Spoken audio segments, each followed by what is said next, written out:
Welcome to Blizzard Fire. We hope this video helps fire up your solution.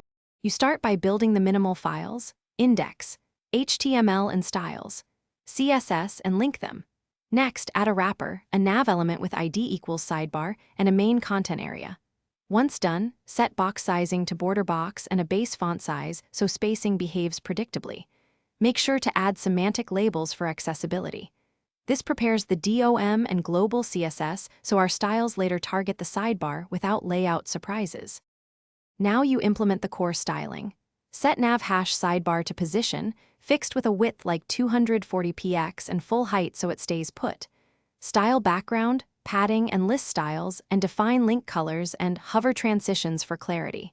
Then shift the main content by margin left, 240px so nothing sits underneath. Once done, add a responsive media query that changes position to relative and margin to 0 on small screens, so the menu collapses naturally. Finish by adding interactivity. Use a toggle button that adds a class to the body or sidebar and animate with transform translate X or left changes, plus transition timing for smooth movement. Make sure the button updates area expanded for accessibility. Once done, test keyboard focus and touch behavior.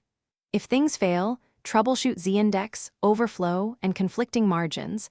Often the sidebar is behind content or clipped. Adjust z-index and overflow.